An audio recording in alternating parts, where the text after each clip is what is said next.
अनकही असद अली तूर के साथ। खैबर पख्तूनख्वा में जो टीटीपी और दीगर दहशतगर्दों की वापसी हुई, वो आप लोगों की पॉलिसी थी। जब 2021 में कंप्लीटली अनएक्सपेक्टेडली अमेरिका ने इमीडिएटली अफगानिस्तान से जाने का फैसला किया, तालिबान दोबारा से हुकूमत में आए, लिटरली ओवरनाइट आए, उसका इम्पैक्ट जो है वो मुल्क में पॉलिसी मेकर्स सोच रहे थे। हम तो सूबाई गवर्नमेंट में थे, लेकिन मुझे याद है कि अगस्त 21 में ये कंटिजेंसी प्लानिंग भी 11 कोर में हो रही थी। वहाँ पर 2022 में डिस्कशन शुरू हुई थी कि मिलिटेंट टीटीपी के अगर देखिए, वापस जो आना चाहें। हमारे कॉलीग्स कहते हैं, जो बार बार कहा है कि नवंबर में एक मीटिंग हुई जहाँ पे ये बात पिच किया गया कि कुछ जो अफ़गानिस्तान में मिलिटेंट्स हैं उनकी रिहैबिलिटेशन हो, जिसमें पीटीआई के जो सीनियर्स थे, अगेन इस मीटिंग में मैं नहीं था, उसमें बहुत से लोगों ने मुखालफत भी की। तो आप कैसे कह सकते हैं कि ये इसका हल इन लोगों से बातचीत ही है और इनके खिलाफ ऑपरेशन नहीं होना चाहिए? इमरान खान का एक स्टांस रहा है, उस स्टांस पे आप जेन्युइन क्रिटिसिज्म कर सकते हैं। उस स्टांस में बहुत कुछ ठीक भी है और कोई स्टांस भी ब्लैक एंड वाइट में 100% ठीक ज़रूरी नहीं हो के हो। अगर आप कराची, लाहौर, इस्लामाबाद में ड्रोन स्ट्राइक्स नहीं इस्तेमाल कर सकते, तो आप बाजवड़ या वज़ीरिस्तान या औरंगज़ई में जब करते हैं ना, आप लोगों को ये पैगाम ना दें कि यहाँ पे रहने वाला फर्स्ट क्लास सिटीज़न है, पेशावर में रहने वाला सेकंड क्लास सिटीज़न है, ट्राइबल एरियाज में रहने वाला थर्ड क्लास सिटीज़न है और बलूचिस्तान में रहने वाला फोर्थ क्लास सिटीज़न है। आप पीटीएम के पॉलिटिकल फिलॉसफी से जहाँ पे एग्री करें, जहाँ पे एग्री ना करें, आप कहें उनकी सपोर्ट कहाँ पे है, कहाँ पे नहीं है। आज तक पीटीएम ने स्टेट से सेपरेटिज्म की बात नहीं की, बल्कि मैं तो कहूँगा हमारे एक्स चीफ मिनिस्टर ने स्टेट के खिलाफ बंदूक उठाने की बात की है, पीटीएम में किसी ने नहीं की। अब एक खैबर पख्तूनख्वा में नए चीफ मिनिस्टर आ चुके हैं, सुहेल अफरीदी साहब। वो बड़े सख्त अभी उन्होंने रिसेंटली तनकीद की डीजीआईएसपीआर पर। जब हमारे एक्स चीफ मिनिस्टर इससे ज़्यादा सख्त अल्फाज इस्तेमाल करते थे, जब उन्होंने 5-6 बार कहा कि हम अगली बार बंदूक के साथ इस्लामाबाद जाएंगे, और हमने पार्टी के अंदर जो है वो उसके अगेंस्ट पब्लिक बयानात जो है वो दिए, तो उस वक्त तो पीएमएलएन को जो है वो ये नहीं कोई तनकीद का ख्याल आ रहा था, बल्कि उसके बाद उनको ये 2-2, 3-3 घंटे खान साहब से मुलाकात के लिए छोड़ा। जो सुहेल अफरीदी साहब जो पोजीशन ले रहे हैं, आप उनसे एग्री करते हैं? आपको लगता है कि वो सूरत हाल तसादुम की तरफ लेके जा रहे हैं? मैं उनको एक ही राय दूंगा, वो ये है कि पोजीशन सख्त लें या नरम लें, कानून के दायरे में लें। क्यों चीफ मैं मिनिस्टर ने मैं खुफिया मुलाकात की कोर्ट मेरे कमांडर से से? मेरे से पूछते तो मैं दोनों को कहता कि आप मुलाकात करके उसको इमीडिएटली पब्लिक करें। क्यों 2022-23 में जो आईएमएफ प्रोग्राम था उसको डीरेल करने की कोशिश की? क्यों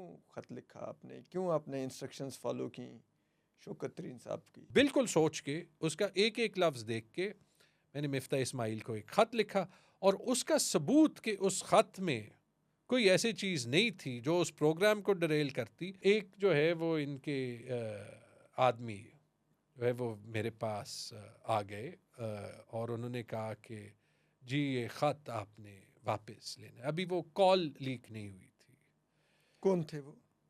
छोड़ दें। सिविलियन नहीं थे?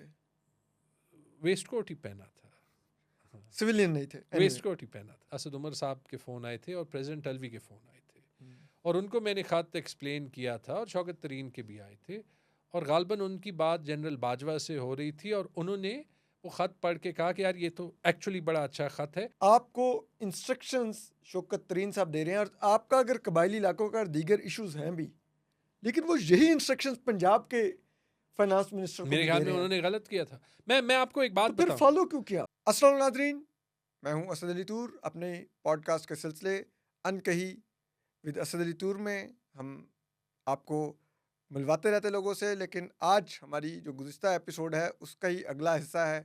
वो है तैमूर झगड़ा साहब के साथ, जो फाइनेंस मिनिस्टर केपी रहे हैं और हेल्थ मिनिस्टर केपी रहे हैं। हम इनसे आज जो बात करेंगे वो बहुत ही अहम और दो बहुत ही बर्निंग इश्यूज़ पर है। एक कि खैबर पख्तूनख्वा में मिलिट्री ऑपरेशन क्यों नहीं होना चाहिए, क्यों पीटीआई मुखालफत कर रही है, और क्या पीटीआई ने ही टीटीपी को वापस ला कर बसाया, और क्या तैमूर झगड़ा साहब ने आईएमएफ प्रोग्राम डीरेल करवाने की साजिश की। ये सब कुछ आज हम ज़रा इनसे ये चुभते सवालात करेंगे। अच्छा, मुझे अब ज़रा आ जाइए थोड़ा सा ज़रा एक जो टॉपिक है जो पीटीआई के बारे में बहुत कंट्रोवर्सी है, वो ये है कि ये जो खैबर पख्तूनख्वा में जो टीटीपी और दीगर दहशतगर्दों की वापसी हुई, वो आप लोगों की पॉलिसी थी, आप लोग लेके आए। बैरिस्टर सैफ भी उस दौर में बड़े मुज़ाकरात के दाई थे, शाहिद गे भी, जनरल फैज़ भी, वो भी बहुत करीब थे इमरान खान साहब के। तो ये आप लोगों का ब्रेन चाइल्ड था कि इनको वापस लाना है, बसाना है और सब कुछ करना है। और वो उसका ये हुआ कि वो जो अपीज़मेंट की पॉलिसी थी उसका नतीजा आज ये है कि आज रोज़ हमारे पुलिस के, फ़ौज के, सिविलियन हमारे बहादुर बेटे शहादतें देते हैं। मुझे अफसोस असद सिर्फ इस बात पे होता है जब लोग ऐसी बातों को ट्रिवियलाइज करते हैं जो कि किसी भी सियासतदान, किसी भी पार्टी के तो अकेले फैसले नहीं हो सकते, ठीक है जी, लेकिन जिसके लिए जो है वो सही फैसला हो, गलत फैसला हो, जो भी हो, कलेक्टिवली सबको ओनरशिप भी लेनी चाहिए, ब्लेम भी लेना चाहिए। लेकिन जब इस पे कोई सियासत करता है ना गलत तरीके से, तो फिर वो ये ना सोचे कि मेरी पब्लिक में क्रेडिबिलिटी क्यों नहीं है। फैक्ट्स को देखते हैं। मैं कोशिश करूंगा कि कंप्लीटली गैर जानबदार तरीके में जो है वो फैक्ट्स आपको बताऊं।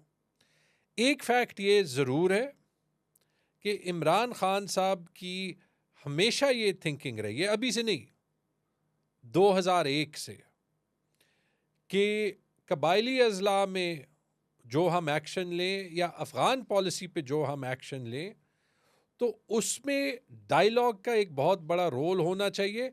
और सिर्फ ऑपरेशंस जो हैं या आंखें बंद करके ऑपरेशंस जो हैं वो इस मसले का हल नहीं है। बहुत हद तक जो है वो इमरान खान साहब की बात सही भी साबित हुई है। देखें, जब हमने 2001 के बाद फाटा में अपनी पॉलिसी चेंज की जो कि 20-25 साल की पॉलिसी थी, तो 2-3 साल तो लगा कि पाकिस्तान में बड़े पैसे आ रहे हैं। वो जो मुशर्रफ के 2-3 साल थे जिसमें इकोनॉमिक ग्रोथ हुई, लेकिन जब 2006 और फिर 2007 में उसका साइड इफेक्ट आने लगा टेररिज्म का, तो वो फिर पीक हुआ एपीएस के वाक़ये तक। और वो 7-8 साल जो खैबर पख्तूनख्वा में गुजरे और उसका स्पिल ओवर बाकी सारे पाकिस्तान में हुआ। कराची में बड़े खौफनाक वाक़ये हुए, लाहौर में जब श्रीलंका की टीम पे अटैक हुआ, यहाँ पे जो मैरियट की बॉम्बिंग हुई, कौन सी जगह थी जहाँ पे उस टाइप के वाक़ये नहीं हुए कि आप जो है वो उस वक्त का कभी नहीं चाहेंगे कि पाकिस्तान वापस आए। उसमें क्या हमारी फाटा की पॉलिसी और जिस तरीके से हमने वो पॉलिसी चेंज की और हमारी अफ़गान पॉलिसी 80 और 90 की दहाई की, वो उसके लिए रिस्पॉन्सिबल नहीं है। और उसका क्या इमरान खान साहब जिम्मेदार है? राइट, ये तो हमारी स्टेट की पॉलिसी थी ना। ये सवाल मैं इसलिए जो है वो इस पे ज़रा 1-2 मिनट चाहता हूँ कि let's just put the facts in. हाँ ठीक है, हो सकता है कि आप इमरान खान से किसी हद तक डिसएग्री करें कि शायद इमरान खान साहब मिलिटेंसी के अगेंस्ट एक्शन को वो स्पेस उनको थोड़ा ज़्यादा देना चाहिए, ठीक है, ये डिबेट हो सकती है। लेकिन जब इमरान खान साहब ये कहें कि इसमें डायलॉग का, रिहैबिलिटेशन का, हमारी पॉलिसी का, अपने सिटीजन्स के ख़िलाफ़ हम जिस तरीके से जाएं, इस सब का कंसिडर करना चाहिए, तो ये कोई बुरी बात नहीं है। उसके बाद आप देखें, आप यहाँ पे ही आएँ कि कॉम्बिनेशन 2 चीज़ों का, एपीएस के बाद क्लियर एक्शन, लेकिन वो क्लियर एक्शन जिसके पीछे वफाकी हुकूमत, सूबाई हुकूमत, आर्मी, लॉ इन्फोर्समेंट एजेंसी, ये सारी एक साथ खड़ी थी और पब्लिक, तो उसने टेररिज्म को नीचे लाया। और आप देख लें कि जो सारे सबसे पुरअमन साल थे खैबर पख्तूनख्वा में 2016 से 2021 तक, वो सारे पीटीआई की हुकूमत के नीचे थे। ये चेंज कब आई? जब 2021 में कंप्लीटली अनएक्सपेक्टेडली अमेरिका ने इमीडिएटली अफ़गानिस्तान से जाने का फैसला किया। तालिबान दोबारा से हुकूमत में आए, लिटरली ओवरनाइट आए। उसका इम्पैक्ट जो है वो मुल्क में पॉलिसी मेकर्स सोच रहे थे। हम तो सूबाई गवर्नमेंट में थे, लेकिन मुझे याद है कि अगस्त 21 में ये कंटिजेंसी प्लानिंग भी 11 कोर में हो रही थी, क्योंकि उनका हमारे साथ एक ऑफिशियल राब्ता होता था कि रेफ्यूजीज़ अगर आएँ तो क्या उसके लिए जो है वो प्लानिंग होनी चाहिए, ना आए, वॉर का स्पिल ओवर हो ना हो, जो भी हमें ऑफिशियल इंफॉर्मेशन फीड होती थी, तो उस कॉन्टेक्स्ट में शायद ये डिस्कशंस शुरू हुई थी।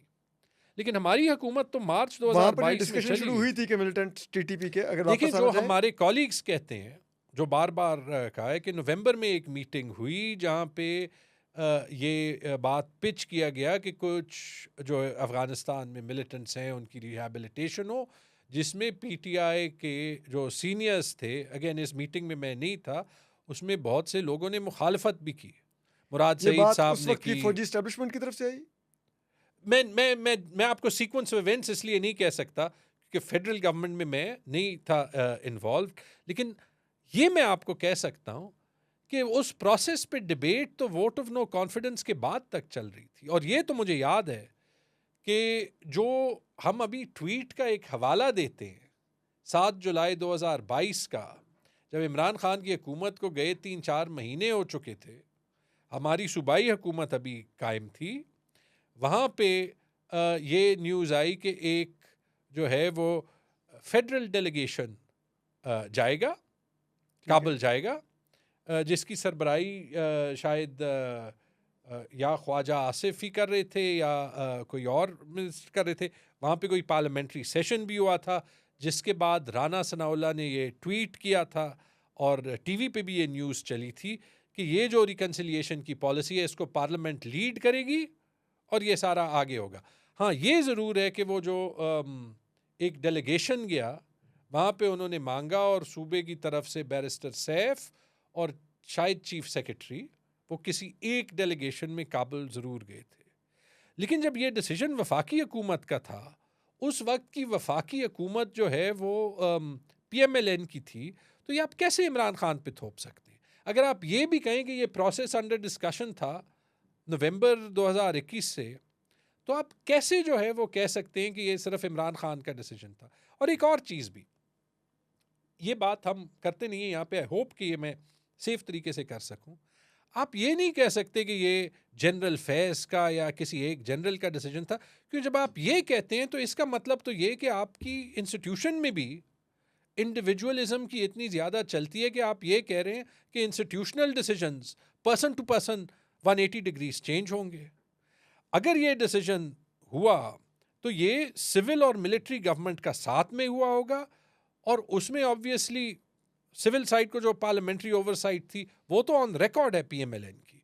लेकिन ये तो मैं मानने के लिए नहीं तैयार। मैंने जो है वो 11 कोर को कोविड के दौरान बहुत बार देखा है कि जो आपकी मिलिट्री डिसीजन मेकिंग होती है, उनके इंटरनल प्रोसेसेस कभी एक बंदे को तो ऐसे फैसला नहीं करने देते। तो आप कैसे किसी एक जनरल पे या एक ऐसे प्राइम मिनिस्टर पे जो उस वक्त प्राइम मिनिस्टर ही नहीं थे ये थोप सकते? इससे तो आपको सिर्फ ये पता चलता है कि उस सब कुछ के होने के बाद वो एक डेस्परेशन है कि हर चीज़ की गलती जो है वो इमरान खान साहब के ऊपर डाली जाए, क्योंकि उनकी पॉपुलैरिटी टूट नहीं रही। लेकिन ये भी आपको जो है वो पॉलिटिकल इकोनॉमी का या पॉलिटिक्स का कोई स्टूडेंट ही कह सकता है कि किसी पॉपुलर लीडर को आप ज़्यादती करके जेल में डालें, उसकी पॉपुलैरिटी जो है आपकी ज़्यादती करते हुए तो कम नहीं होगी।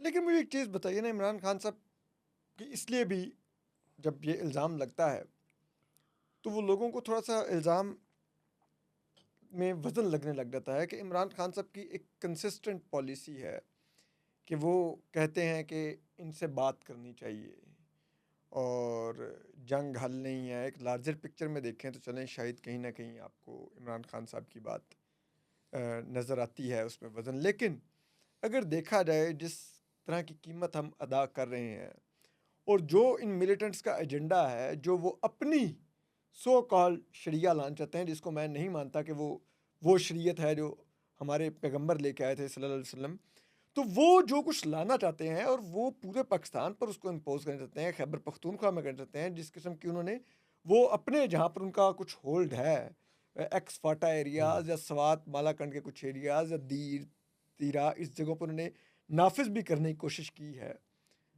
तो ऐसे लोगों से बात को आप कैसे कह सकते हैं कि ये इसका हल इन लोगों से बातचीत ही है और इनके खिलाफ ऑपरेशन नहीं होना चाहिए?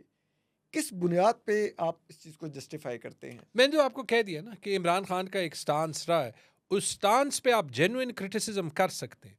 उस स्टांस में बहुत कुछ ठीक भी है और कोई स्टांस भी ब्लैक एंड वाइट में 100% ठीक ज़रूरी नहीं हो कि हो या कि हर बंदा उससे एग्री करे। लेकिन ये तो एक झूठ है कि ये प्रोसेस रिहैबिलिटेशन का इमरान खान साहब के टाइम पे हुआ। ये तो एक प्रूवेबल फैक्ट है ना, मैंने आपको मैं बता कह रहा भी हूँ कि दिया, इस ठीक किस्म है? की खान साहब की पोजीशन की वजह से फिर लोग उस इल्ज़ाम में उनको वज़न नज़र आने लग जाता है कि हाँ, इमरान खान साहब चाहते तो हैं। चाहती तो है, लेकिन अगर किया किसी और ने है तो इल्ज़ाम आप इमरान खान पे कैसे लगे? अब आपकी इस बात पे देखें, ये जो टेररिज्म का इशू है ये बड़ा सीरियस है। अभी भी एक प्रेस कॉन्फ्रेंस पेशावर में हुई, DGISPR साहब ने की, और उस पे जिस तरीके से कुछ चीज़ें जो हैं वो बताई गई ना, वो अफसोसनाक है। क्योंकि मेरे ख्याल में ये जो नई गवर्नमेंट आई है खैबर पख्तूनख्वा में, या गवर्नमेंट तो अभी आनी है, क्योंकि किसी को, चीफ मिनिस्टर को इजाज़त दे देनी चाहिए कि वो इमरान खान साहब से मिले। क्योंकि यार कब तक हम eye ball to eye ball चलेंगे? कब तक ये मुल्क जो है वो इतनी ज़्यादा डंडे की ज़ोर पे आप कोशिश करेंगे कि आप कहेंगे ये स्टेबल है, जब ये स्टेबल ना हो।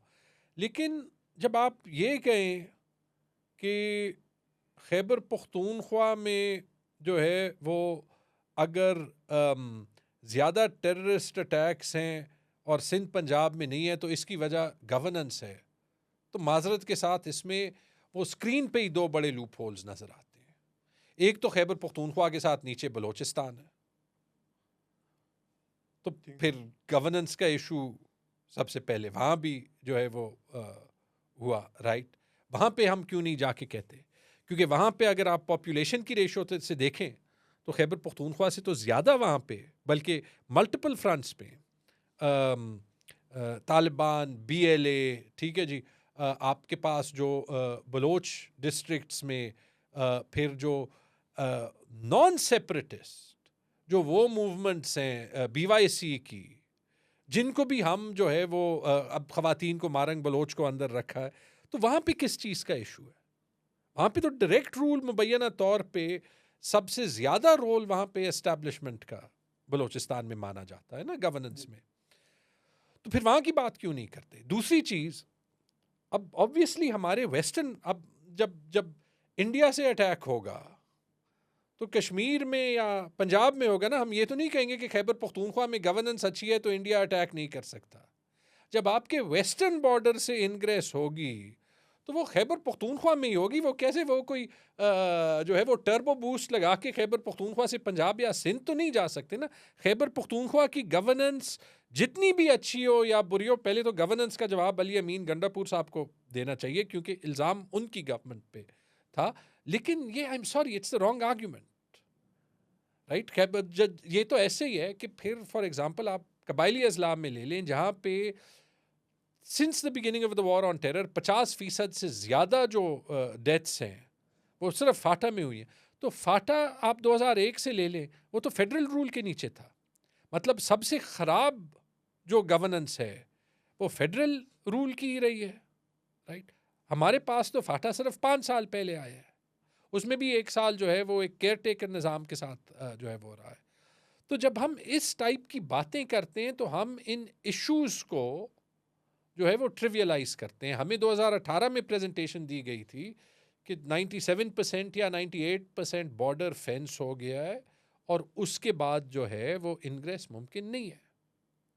तो अगर मुमकिन नहीं है तो फिर हम, और आपको पता है आप भी हम भी, जब हमारा मिलिट्री मसला अफ़गानिस्तान के साथ होता है, हम उस पॉलिसी के साथ फुली एग्री करें या ना करें, जंग में हम अपनी फ़ौज के साथ खड़े होते हैं। लेकिन हम वहाँ पे इसीलिए ये एक्शन ले रहे हैं ना कि हम कह रहे हैं कि अफ़गानिस्तान से जो है वो इनग्रेस आ रही है, तो क्या बॉर्डर पे गवर्नेंस का इशू है, राइट?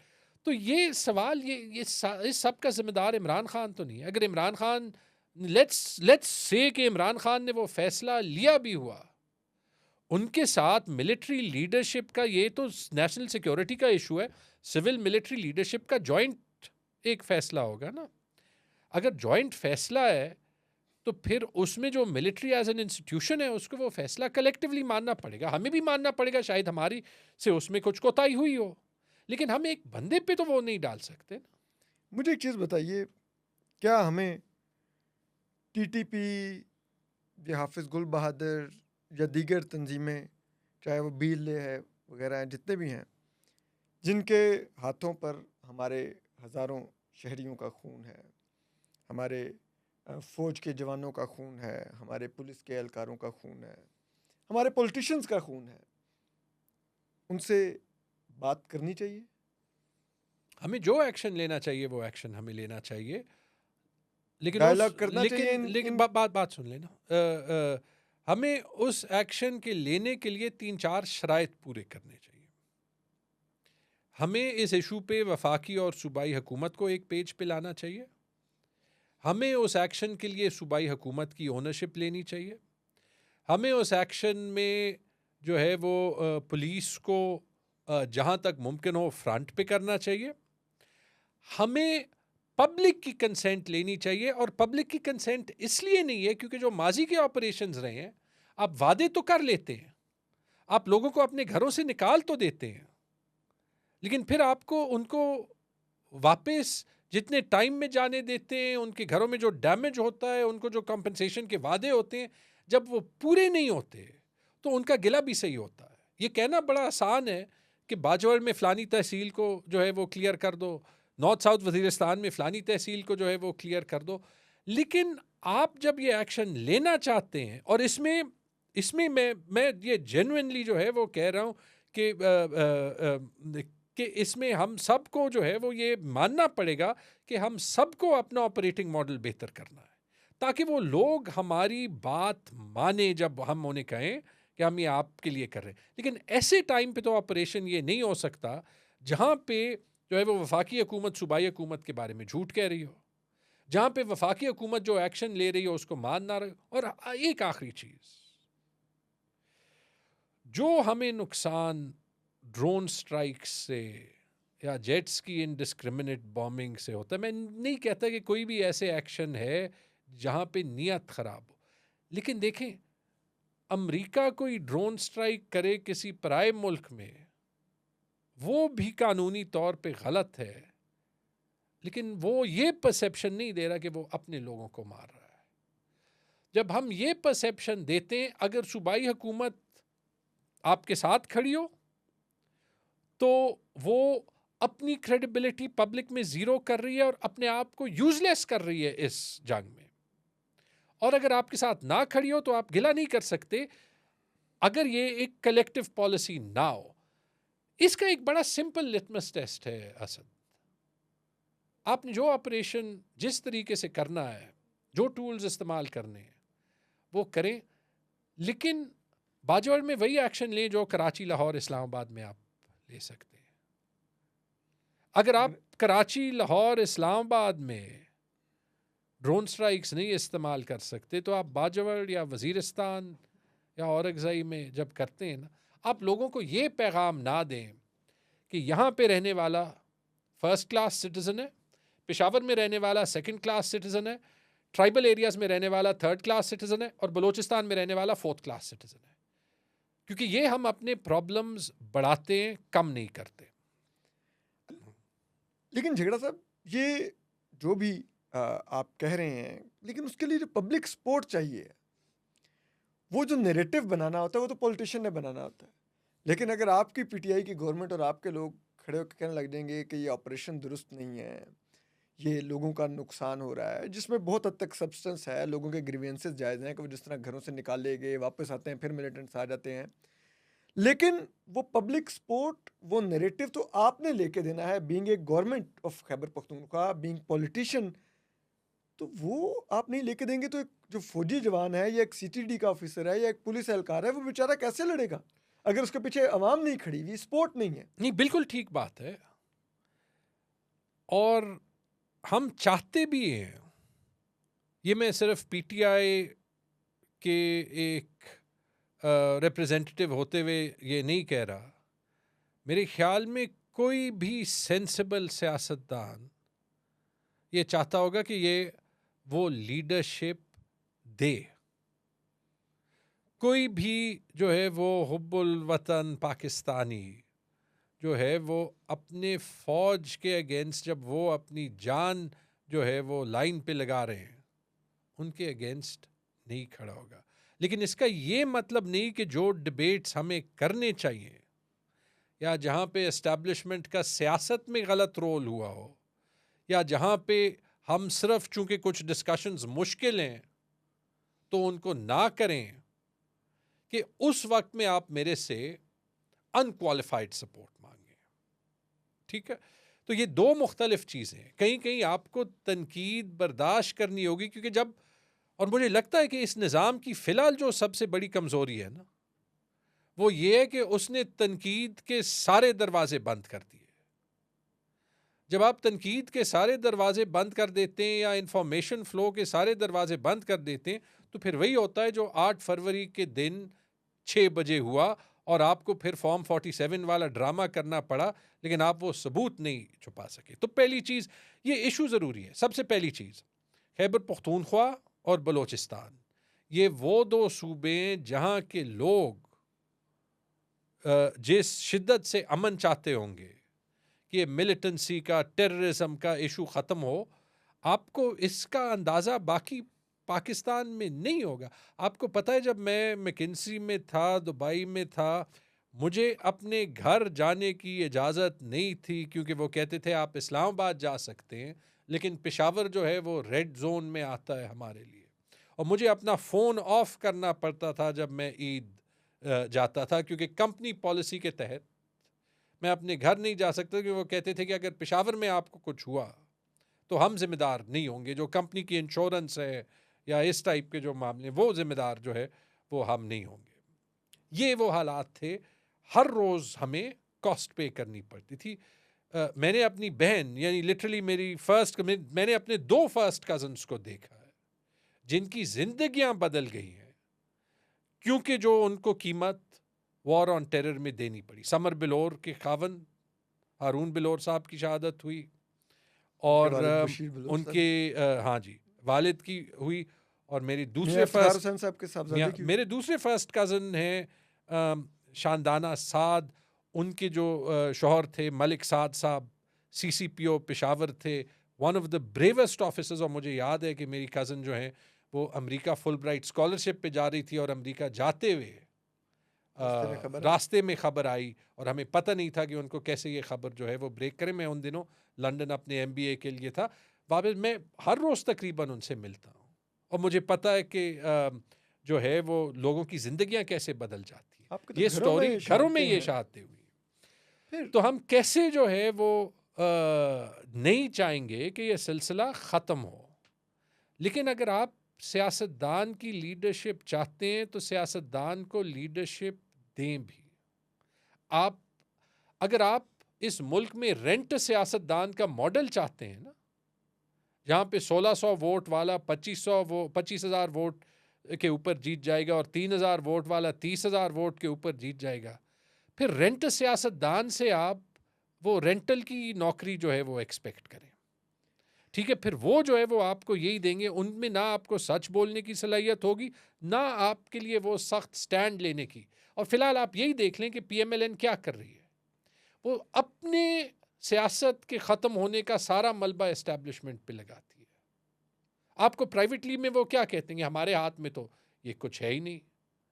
ठीक है जी, क्योंकि उनको पता है कि उनकी फ़िलहाल सर्वाइवल जो है वो इस हाइब्रिड, कोई इसको हाइब्रिड निज़ाम कहता है, कोई इसको कहता है कि मोहसिन नकवी निज़ाम के जो है वो, लेकिन हर किसी का मतलब तो आपको जो है वो साफ ज़ाहिर।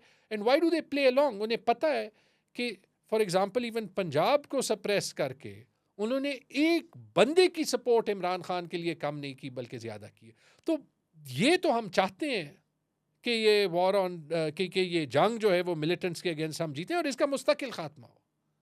हम PTI में आपको लीडरशिप देने के लिए भी तैयार हैं, लेकिन कुछ चीज़ें जो हैं वो ओवर टाइम सेंसिटिव हो जाती हैं। ऑपरेशन का लफ्ज़, क्योंकि जो लोग इफेक्ट हुए हैं, हम ऑपरेशन की बजाय जहाँ ज़रूरी है मिलिट्री एक्टिविटी क्यों नहीं कर सकते, कह सकते?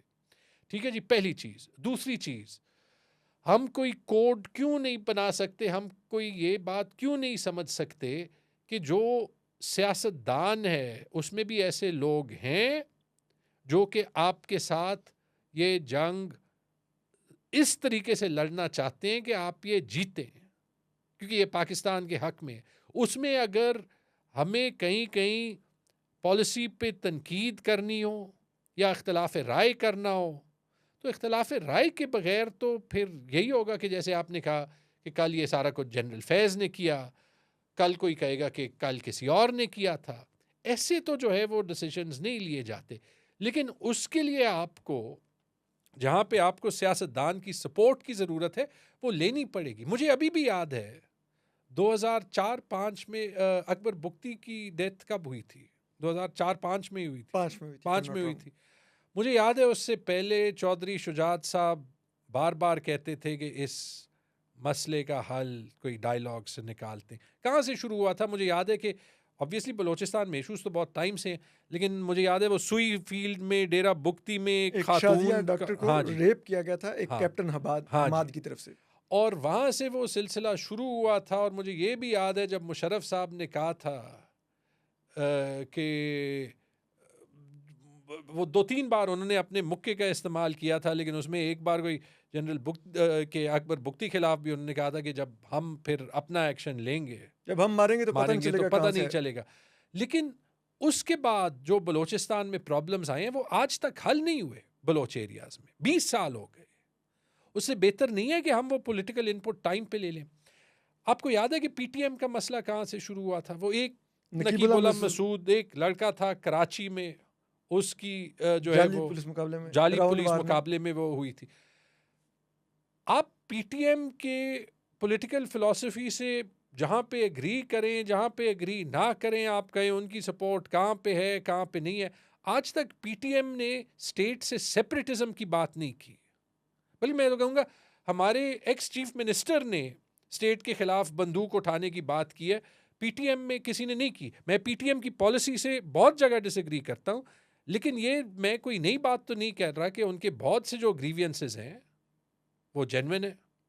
लेकिन अगर उस मसले को हमने पॉलिटिकली हल नहीं किया, और उसका हल सिर्फ उनके साथ एंगेजमेंट नहीं, साथ कबायली अजला में वो डेवलपमेंट मॉडल भी लाना है जिसके तहत हम वहाँ के नौजवानों को उम्मीद दें, साथ इस मिलिटेंसी का हल भी जो है वो ढूंढना है, तो आखिर में लोग जो हैं वो इस टाइप की मूवमेंट्स की तरफ अट्रैक्ट होंगे। उल्टा आप कोशिश कर रहे हैं कि पीटीआई को एक दूसरी पीटीएम बना लें। तो इन दी एंड जहाँ पे लोग आपसे लड़ना नहीं चाहते, लेकिन उनमें ये जुर्रत है कि वो पाकिस्तान के हक में, जो अंग्रेज़ी में कहते हैं सेइंग ट्रूथ टू पावर, कि इक़्तिदार को आप जो है वो कड़वा सच भी बोल सके और इसी तरीके से आप मुल्क को जो है वो कोई बेहतरी के रास्ते पे ले जा सके। तो वरना तो हर कोई ये बन जाए कि जो शहबाज शरीफ ने डोनाल्ड ट्रंप के सामने किया, जो तारीफ उन्होंने की, और पीछे वो आप बाकी प्राइम मिनिस्टर्स के चेहरे देखें, किसी के चेहरे पे हैरत थी और किसी का चेहरा जो है वो अपने आप को हंसने से रोक रहा था। तो वो आप आर्जी तौर पे तो कर सकते हैं, लेकिन आपके ख्याल में इस टाइप की जो है वो तारीफ करके कोई अपनी सेल्फ रिस्पेक्ट ज़्यादा कर रहा है जिसकी वो तारीफ भी कर रहा है? मुझे ये बताइए, इसी क्योंकि अब एक खैबर पख्तूनख्वा में नए चीफ मिनिस्टर आ चुके हैं, सुहेल अफरीदी साहब, वो बड़े सख्त अभी उन्होंने रिसेंटली तनकीद की DGI-SPR पर और लेफ्टिनेंट अहमद शरीफ साहब पर के जी उन्होंने बड़ी घटिया ज़बान मेरे खिलाफ प्रेस कॉन्फ्रेंस इस्तेमाल की और भी बड़ी जारहाना तकारीर कर रहे हैं। और वैसे एक बात मुझे सिर्फ बताएं, फिर आप आगे सवाल करें।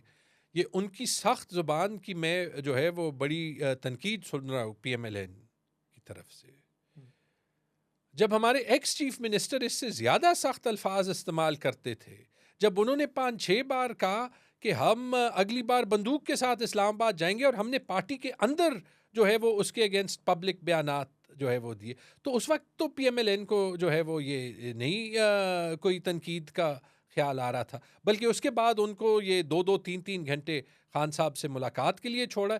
तो मतलब मेरा सिर्फ ये है कि देखें, you can't fool all the people all the time. मैं उसी पर आ रहा था कि अंसार अब्बासी साहब की स्टोरी के मुताबिक तो बैरिस्टर गोहर, शेख वकास अकरम, साबिक चीफ मिनिस्टर अली मीन गंडापुर, शिबली फराज ये कह रहे हैं कि ये तो तसद्दुम की तरफ लेके जा ये रहे हैं, हमारी सारी- हुकूमत भी नहीं रहेगी। ये सारी स्टोरीज अंसार अब्बासी और मुनीब फारूक के पास कैसे आती? वो आपसे पूछ रहे थे कि क्या उन लोगों ने तनकीद की है कि नहीं, ये बयान मैंने कोई पब्लिकली तो मैंने नहीं जो है वो सुनी। देखें, आप क्या समझते हैं कि जो सुहेल अफरीदी साहब जो पोजीशन ले रहे हैं, आप उनसे एग्री करते हैं? आपको लगता है कि वो सूरत हाल तसादुम की तरफ लेके जा रहे हैं? देखिए सबसे पहले तो मेरे ख्याल में ये एक बड़ी पॉजिटिव डेवलपमेंट है कि कोई एक पार्टी जो है जिसके अंदर भी बहुत सी चीज़ें इम्प्रूव करने की है, कि वहाँ पे एक मिडिल क्लास लड़का जो है वो स्टूडेंट पॉलिटिक्स से उठ के चीफ मिनिस्टर बन सकता है। क्योंकि जो बाकी दो पार्टीज़ हैं उसमें तो या आपका नाम शरीफ हो या आपका नाम जरदारी या भुट्टो, तो आप कुछ बन सकते हैं, वरना जो है वो आपने कल भी देख लिया, वो राना एहसान बेचारा 2 साल से तर्जुमानी कर रहा है, टिकट जो है वो राजा रियाज के बेटे को ही मिलता है। ठीक है जी। तो सबसे पहली बात तो जो है वो ये है कि हम अपनी मिडिल क्लास को या अपने पॉलिटिकल वर्कर्स को अंडर एस्टिमेट करते हैं, पहली बात। दूसरी बात ये कि मेरे ख्याल में तो जो उन्होंने ओवरऑल स्टेप्स लिए और जो मैं उनको एक ही राय दूंगा वो ये है कि पोजीशन सख्त लें या नरम लें, कानून के दायरे में लें। हालांकि कानून हमारे खिलाफ इस्तेमाल हो रहा है, बार बार हो रहा है। आइन भी जो है वो आइन के प्रिंसिपल्स तोड़ते हुए ये 26वीं तरमीम जो है वो पास हो गई और पता नहीं 27वीं में क्या क्या आएगा। हमने जो है वो अपने आप को फ़र्क दिखाना है। जब एक बार आप कानून के दायरे के अंदर जो है वो प्रेशर डालते हैं तो उसका इम्पैक्ट ज़रा और होता है। फॉर एग्ज़ाम्पल वो अभी कोर कमांडर से उनकी मुलाकात हुई, एंड अगेन मैं दोबारा कहता हूँ ये आईबॉल टू आईबॉल कॉन्फ्रंटेशन की ज़रूरत क्या है? ये तो एक नई शुरुआत होनी चाहिए। एक प्रोसेस के तहत कोर कमांडर चीफ मिनिस्टर के पास आए, उन्होंने वो मीटिंग की, आपने किसी से पीटीआई में तनकीद नहीं सुनी होगी। मुलाकात 3 दिन तो पता ही नहीं चली, क्यों चीफ मैं मिनिस्टर मैं ने मैं खुफिया मेरे मुलाकात की कोर कमांडर से? मेरे से पूछते तो मैं दोनों को कहता कि आप मुलाकात करके उसको इमीडिएटली पब्लिक करें। क्यों मेरी नहीं की? ये तो I haven't talked to him, पर मैं यही जो है वो कहता कि इमीडिएटली पब्लिक करें। देखिए, we need to be bullish and on the front foot on things, because I think one has nothing to hide. ठीक है, तो मैं ये स्पेक्यूलेट नहीं करता, लेकिन मेरे से पूछते तो मैं इमीडिएटली उसी दिन जो है वो कहता। कुछ आपको तफसीलात है मीटिंग में क्या डिस्कस हुआ? जो पब्लिक में आई है कि उसमें लॉ एंड ऑर्डर और सिक्योरिटी सिचुएशन, और अगर कुछ और चीज़ डिस्कस हुई हो तो वो ना कोर कमांडर ने बतानी होगी ना सुहेल अफरीदी ने बतानी होगी। कोई बताए भी तो मेरे ख्याल में वो गलत होगा। बट मेरे ख्याल में वो जो किया, जो उन्होंने स्टैंड लिया है, फॉर एग्ज़ाम्पल कि उनसे इमरान खान की मुलाकात हो, हर दिन जो वो मुलाकात नहीं होती, सुहेल अफरीदी का कद तो नीचे नहीं होता, इस पूरे निज़ाम का होता है ना। क्योंकि बाकी सब कुछ तो छोड़ें, पिछले जुमेरात को जो ऑफिशियल मुलाकात है उसमें हमने उनका नाम डाला, वो वहाँ पे गए। जब एक चीफ मिनिस्टर एक जेल में following the due process of law एक कैदी से नहीं मिल सकता तो उस मुल्क का क्या हाल होगा? और जब ये हाल है तो हम क्यों जो है वो हमें हैरत होती है कि ऐसे मुल्क में कोई इन्वेस्ट करने के लिए नहीं तैयार। मुझे आखिर में अब एक सवाल जो आपके बारे में है, आपने उस वक्त 2022 में क्यों 2022-23 में जो IMF प्रोग्राम था उसको डीरेल करने की कोशिश की? क्यों ख़त लिखा आपने? क्यों आपने इंस्ट्रक्शंस फॉलो की शौकत तरीन साहब की? आपने वो खत देखा है? वैसे खत तो देखा, लेकिन एक दोबारा से कॉल जरूर भी तो देखिए। हाँ जी, लीक है ना, देखिए जिस पर आपको इंस्ट्रक्शन दी जा रही है, आपको और पंजाब के जो फाइनेंस मिनिस्टर थे मोहसिन लगारी साहब, if I am not wrong उनका नाम था, कि आप ये खत लिखें और आप देखिए, कहें दो कि हम चीजें नहीं हैं। उसमें कोऑपरेट करेंगे फेडरल के साथ। दो चीजें हैं। पहली चीज तो ये है कि क्या वो call in the way that it came out मुनासिब थी। गैर कानूनी था कॉल टेप नहीं, करना? मैं सॉरी, गैर कानूनी तो वो थी, वो तो ब्लैक एंड वाइट है। पहली चीज़, एक कॉल में क्या मेरे अल्फाज का चुनाव या तरीन साहब के अल्फाज का चुनाव फ़र्क हो सकता था? वो हो सकता था। लेकिन जब आप एक प्राइवेट कॉल पे बात कर रहे होते हैं, तो असद जब आप और मैं प्राइवेटली बैठे हों ऑफ कैमरा, तो शायद हम कुछ कलरफुल ज़ुबान भी इस्तेमाल करें जो हम पब्लिक में ना करें। जब आप जो है एक प्राइवेट कॉन्वर्सेशन कर रहे होते हैं, तो आपके ख्याल में वो एक प्राइवेट कॉन्वर्सेशन ही होती है। ठीक है जी। उस कॉल के होने के बाद मैं अपने दफ्तर गया और मैंने 2-3 चीज़ें जो है वो डिसाइड की। पहली चीज़ कि मैंने IMF को कोई ख़त नहीं लिखना, क्योंकि ये अब मेरे जहन में चल रहा है ना।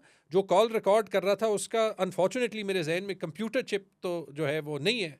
लेकिन जब आप लोगों के बाथरूम्स में और बेडरूम्स में और टेलीफोन कॉल्स में घुस जाते हैं, तो फिर आपको जो है वो सिर्फ मौका मिलता है लोगों पे शक करने का, और जो आपका एक्चुअल रोल है वो ना करने का। तो मैं जेन्युइनली, और ये मेरे स्टाफ से भी आप पूछ सकते हैं, कि मैंने अपने कमरे में जो है वो कहा कि मुझे 2-3 घंटे चाहिए, क्योंकि एक इम्पॉर्टेंट डिसीजन है।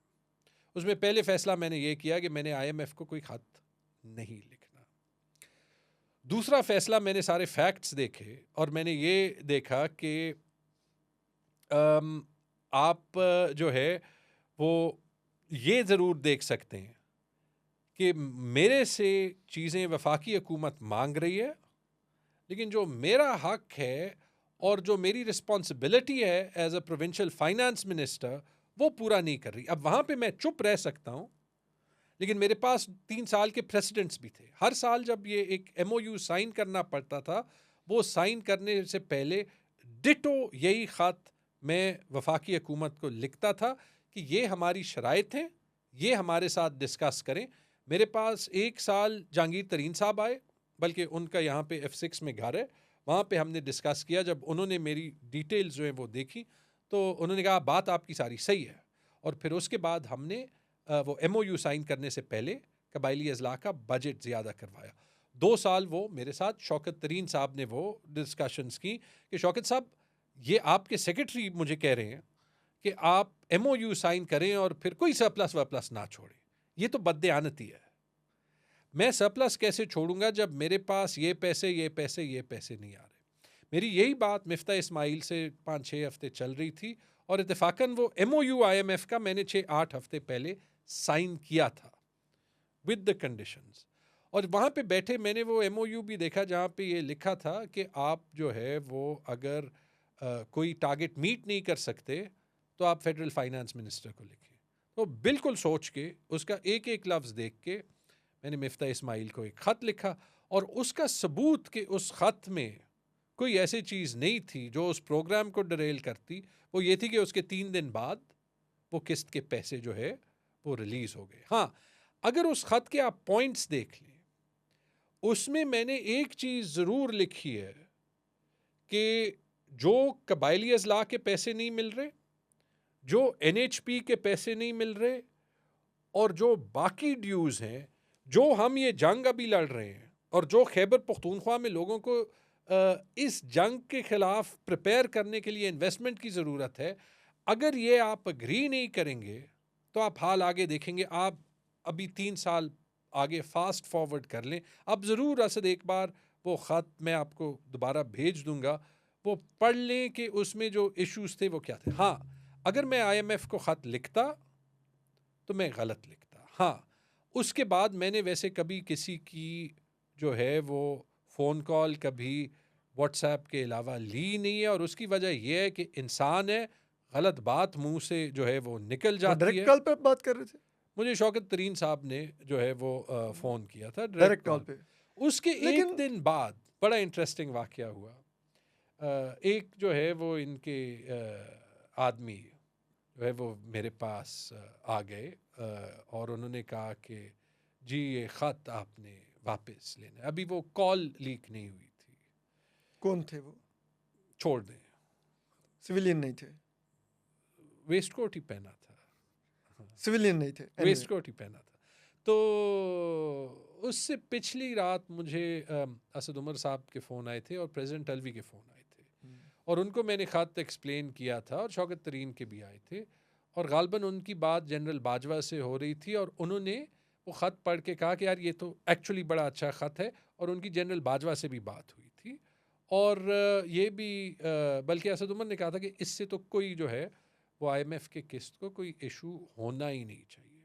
हाँ, लेकिन जब हम वो साइड उछाल के ये ट्रिवियलाइज कर देते कि जो इश्यूज तब थे वो इश्यूज आज भी हैं, और वो इश्यूज ना सॉल्व करके कबायली अजला की या खैबर पख्तूनख्वा की जो उसका इम्पैक्ट हुआ है, तो उसका नतीजा भी आप देख सकते हैं। लेकिन तैमूर साहब, मसला ये है, मेरे जैसे अगर आप लेमैन से जिसकी इस फाइनेंस की अंडरस्टैंडिंग बिल्कुल नहीं है, टू बी वेरी ऑनेस्ट, लेकिन आप उस खत में, वो खत आप खुद से नहीं लिख रहे, आपको इंस्ट्रक्शंस शौकत तरीन साहब दे रहे हैं, और आपका अगर कबायली इलाकों का दीगर इश्यूज हैं भी, लेकिन वो यही इंस्ट्रक्शंस पंजाब के फाइनेंस मिनिस्टर को मेरे ख्याल में उन्होंने गलत किया था। मैं आपको एक बात तो फिर फॉलो क्यों किया? नहीं, फॉलो अप इसलिए क्योंकि मैं उससे पहले इसी 2 महीनों में 3 खत लिख चुका था, including on 5 July, including in June, और मिफ्ता साहब से कोई 8 बार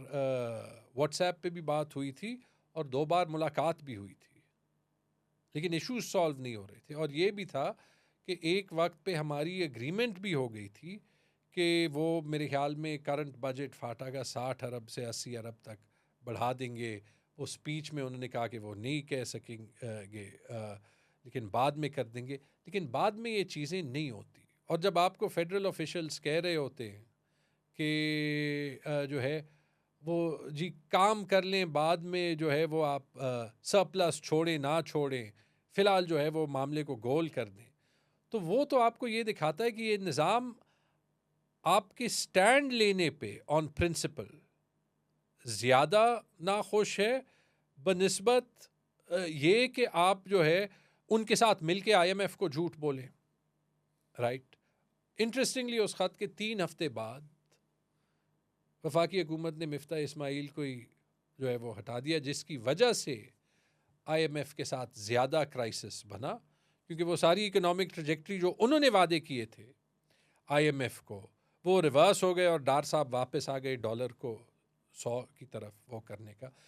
मैं दोबारा से आपको कहता हूँ, आपकी उस पे सारी परसेप्शन जो है वो एक फ़ोन कॉल पे बन रही है, जो फ़ोन कॉल ऐसे है कि आप जो है वो आउट ऑफ कॉन्टेक्स्ट मेरे बेडरूम में मैं किसी से बात कर रहा हूँ ना कर रहा हूँ, और आप उस पे मेरे से जज करें। ठीक है, मैंने आपको कहा कि उस फ़ोन कॉल पे मुझे पता हो कि वो पब्लिक फ़ोन कॉल है, मेरे अल्फाज का चुनाव वो नहीं होता, मेरे जहन में क्या चल रहा था, आप हाँ क्या कर रहे हैं, उसके बाद मेरे जहन में क्या चल रहा था, अगर मुझे वो इजाज़त ना होती इन दी MOU ये इश्यूज़ हाईलाइट करने की, अगर ये चीज़ खैबर पख्तूनख्वा की कैबिनेट ऑलरेडी अप्रूव ना कर चुकी होती, अगर ऐसे ख़त मैंने 8-10 इस हुकूमत में और अपनी हुकूमत में पहले ना लिखे होते, तो आप दोबारा से देख लें कि मैं वो काम अगर इंस्ट्रक्शंस पे करता तो मैं ना करता,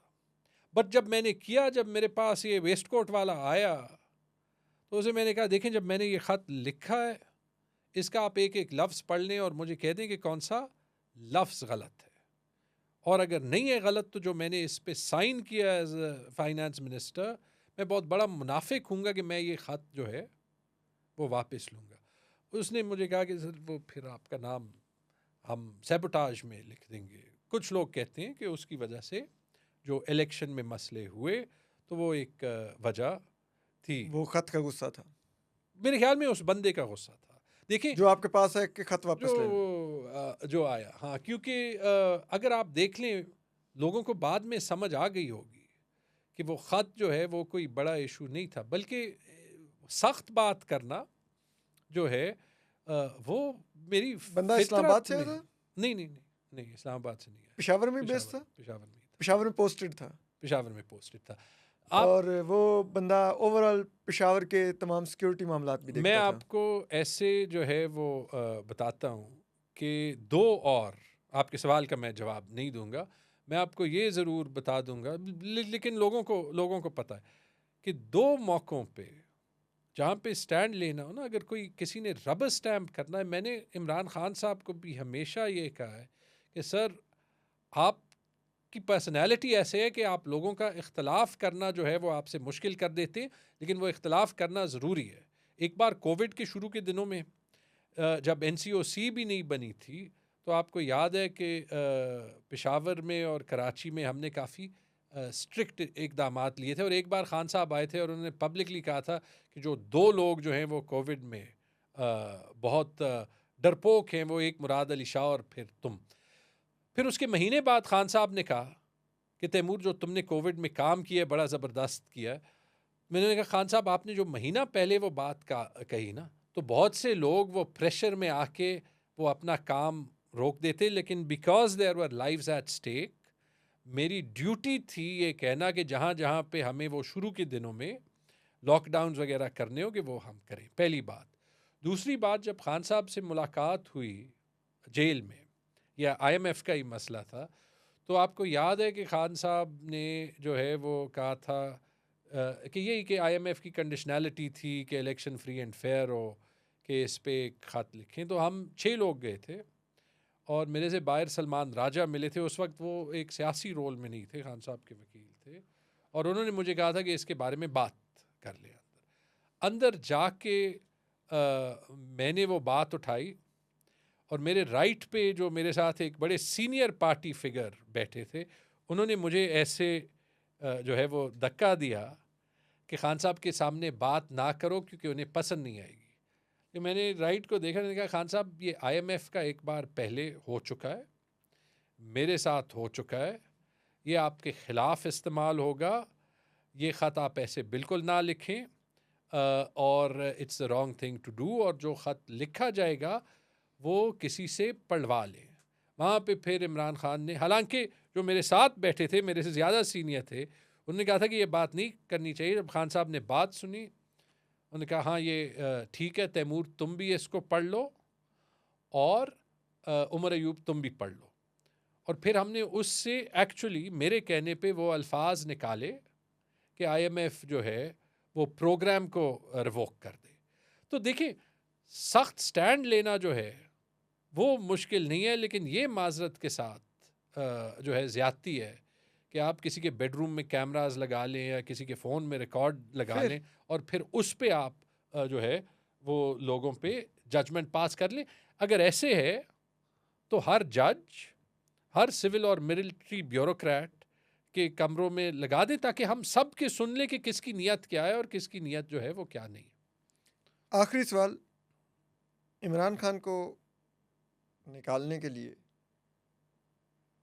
आपकी जो खैबर पख्तूनख्वा हुकूमत है वो इस्लामाबाद की तरफ एक और मार्च की कॉल दे रही है, ये नवंबर शुरू हो रहा है, और या खैबर पख्तूनख्वा में ही आप लोग खैबर पख्तूनख्वा बंद करेंगे, वहाँ पर सड़कों पर होंगे, या क्या हिकमत अमली होगी इमरान खान को निकालने के लिए? मुझे डर ये है कि ये निज़ाम अगर किसी सेंसिबल तरीके से नॉर्मलसी पे ना आया ना, तो किसी दिन ये अपने वज़न के नीचे ही गिर पड़ेगा, और उस वक्त ना ये PTI के या इमरान खान के कंट्रोल में होगा, ना जो फ़िलहाल ये हाइब्रिड निज़ाम को चला रहे हैं इनके कंट्रोल में होगा।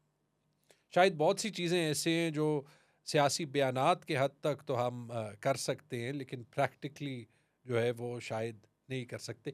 ये कहना आसान है कि कफन बांध दो और गोली चला देंगे और ये वो, प्रैक्टिकली जो है वो आपको वो काम करना पड़ता है जिसका प्रेशर आप बर्दाश्त कर लें। एहतजाज हमारा हक है। एहतजाज की कीमत जब इतनी बढ़ा दी है कि आप सड़कों पे लोगों को भी मारेंगे और फिर डिनाई भी करेंगे कि आपने लोगों को मारा है, तो हमने वो एहतजाज करते वक्त ये ज़रूर देखना है कि जो मेरे साथ जो लोग जा रहे हैं उनकी ज़िंदगियों का मैं ज़िम्मेदार हूँ। I will only ask them to do what I am willing to do myself. जो मैं खुद करने के लिए तैयार हूँ मैं उनसे भी वो कहूँगा, लेकिन इसका ये मतलब नहीं कि हम एहतजाज ना करें। ये निज़ाम लोगों को खौफ के माहौल में मुब्तला करके ही जो है वो चुप घर बिठा देना चाहता है, ताकि ये निज़ाम एक बार फिर नॉर्थ कोरिया इस तरीके से बन जाए जो कम से कम हमने अपनी ज़िंदगियों में नहीं देखा। लेकिन ये एहतजाज करना एक पिलर है। मेरे ख्याल में हमें साथ जितनी भी ये जुडिशरी अभी सबसर्विएंट लगे उसके लिए भी साथ लड़ना चाहिए। मेरे ख्याल में जो मैं आपके साथ बैठा हूँ, आपने इस इंटरव्यू में भी मेरी तनकीद की वो 2022 के ख़त पे, हमें वो फ्री स्पीच के लिए, और आप उन चंद फिगर्स में से हैं जिन्होंने बड़े प्रेशर के बावजूद जो है वो फ्री स्पीच का एक स्टैंडर्ड रखा है, हमें उसके लिए भी लड़ना चाहिए, क्योंकि अल्टीमेटली ये इस निज़ाम के ही फेवर में है। और हमें जो है वो बाकी जो वाक़यात हुए हैं, चाहे वो 8 फरवरी का इलेक्शन हो, मैं तो माजरत के साथ अगर ऐसे कोई ट्रिब्यूनल का जज हुआ कि मैं मेंटेनेबिलिटी का फ़ैसला भी ना सुना सका, तो मैं क्यों 30-35 लाख की 40 लाख की तनख्वाह लूँ?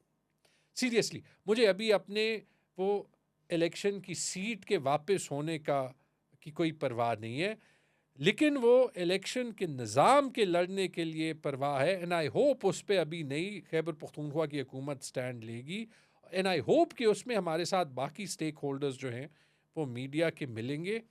क्योंकि एक बात मैं आपको ऑलरेडी बता दूं, अगले इलेक्शन में क्या होगा, 2 चीज़ें तो हम गारंटी कर सकते हैं ना।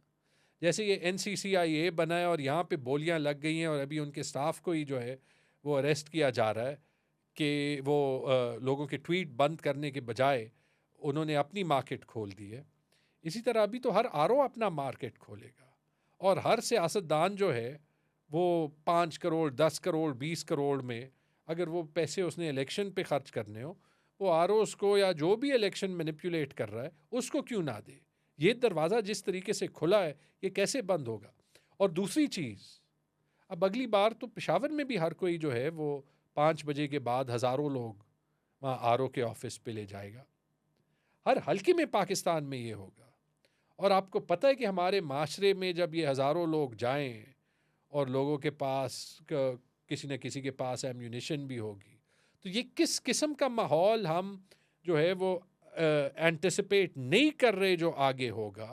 क्योंकि जिस तरीके का इलेक्शन भी होना तो है ना आगे, तो कहीं ना कहीं यहाँ पे ये निज़ाम हाइब्रिड है या जो भी है, इसको भी ये देखना चाहिए कि जैसे हमसे हमेशा कहा जाता है कि पाकिस्तान का पहले सोचें, सर आप सब प्लीज़ सोचें। क्योंकि असद तूर के अल्फाज आपको या तैमूर झगड़ा का फेडरल फाइनेंस मिनिस्टर को ख़त लिखना या अपने इलेक्शन के लिए लड़ना आपको कमज़ोर नहीं बनाता, लेकिन सारी डिसेंट, सारी तनकीद, सारी आवाज़ें बंद करना जितना कमज़ोर पाकिस्तान को बनाएगा ना, मैं वो दिन नहीं देखना चाहता कि 10 साल बाद हम कहें कि यार वो 10 साल पहले जो इन्होंने किया था उसकी हम बहुत बड़ी कीमत अदा कर रहे हैं। बहुत शुक्रिया तैमूर झगड़ा साहब, आपने तैमूर झगड़ा साहब की गुफ्तगू सुनी। हम आपको अनकही में मज़ीद भी ऐसे गेस्ट से खुली गुफ्तगू सुनवाते रहेंगे। अपना ख्याल रखिए। अल्लाह हाफिज़।